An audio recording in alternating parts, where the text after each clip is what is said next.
রাজধানীর হাটগুলোতে পর্যাপ্ত পশু এলেও বেচাবিক্রি এখনো কম। অন্যদিকে চট্টগ্রামে হাটে ক্রেতা বাড়লেও বৈরী আবহাওয়ায় ব্যাহত হচ্ছে বেচাকেনা। হাটের আরো খবর জানাতে ধোলাইখাল হাট থেকে যুক্ত হচ্ছেন বাজিদ সাদ এবং চট্টগ্রামের সাগরিকা হাট থেকে যুক্ত হয়েছেন শোয়েব রহমান। শোয়েব, আপনি জানাবেন হাটে পশুর সরবরাহ দরদাম কেমন দেখছেন, আর দাম নিয়ে ক্রেতাদের কোনো অভিযোগ আছে কিনা?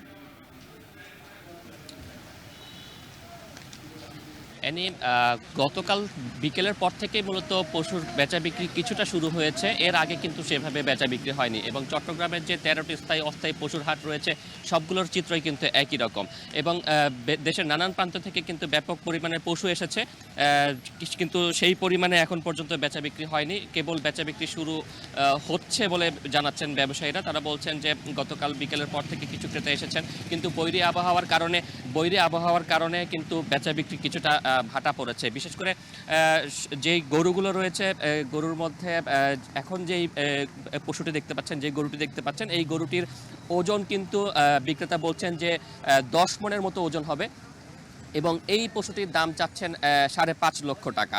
এবং এই ধরনের যে পশুগুলো রয়েছে, যেগুলো কিছুটা বড় আকারের পশু, সেই পশুগুলোর কিন্তু চাহিদা বা ক্রেতা কিছুটা কম।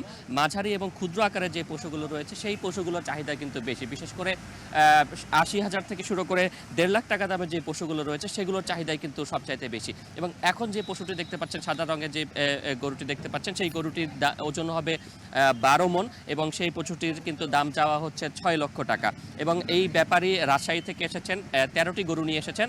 এখন পর্যন্ত মাত্র 2টো গরু তিনি বিক্রি করতে পেরেছেন। যেহেতু আরও 2টো দিন রয়েছে সামনে, আজ বিকেলের পর থেকে বেচা বিক্রি জমে উঠবে এবং কাল পরশু পুরোদমে বেচা বিক্রি হবে বলে তারা প্রত্যাশা করছেন। এবং সেই আশাতেই কিন্তু এখনও আমরা দেখছি যে দেশের নানান প্রান্ত থেকে যারা ব্যাপারীরা রয়েছেন তারা পশু নিয়ে আসছেন।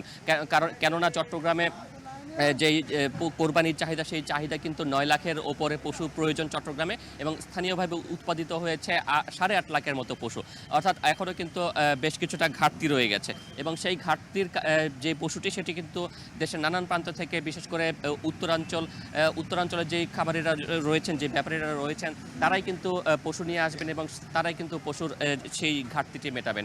এবং সব কিছু মিলিয়ে এখন পর্যন্ত দরদাম নিয়ে যদি বলি, ক্রেতা গতকালকে যারা এসেছিলেন তারা কিন্তু দরদাম নিয়ে কিছুটা মিশ্র প্রতিক্রিয়া জানিয়েছেন। কেউ বলছেন যে গরুর দাম গেল বছর যেমনটা ছিল এবছর তেমনটা রয়েছে, সহনীয় পর্যায়ে রয়েছে। আবার কারো প্রতিক্রিয়া হচ্ছে যে দাম কিছুটা বাড়তি। তবে ব্যাপারীরা যেটি বলছেন যে গোখাদ্যের দাম যেভাবে বেড়েছে সেই অনুযায়ী তারা প্রত্যাশিত দাম আসলে পাচ্ছেন না এবং এখন পর্যন্ত ক্রেতার যে সমাগম হচ্ছে সেটি যদি শেষ পর্যন্ত এভাবেই চলতে থাকে তাহলে সেই ক্ষেত্রে কিন্তু খামারিরা লোকসানের আশঙ্কা করছেন এবং গেলবারের মতো হয়তো বা বহু গরু ফেরত যেতে পারে, সেটিও কিন্তু অনেকে ধারণা করছেন। তো চট্টগ্রামের সাগরিকা পশুর হাট থেকে এই ছিল আমার কাছে কোরবানির পশুর বেচাকেনার সবশেষ তথ্য।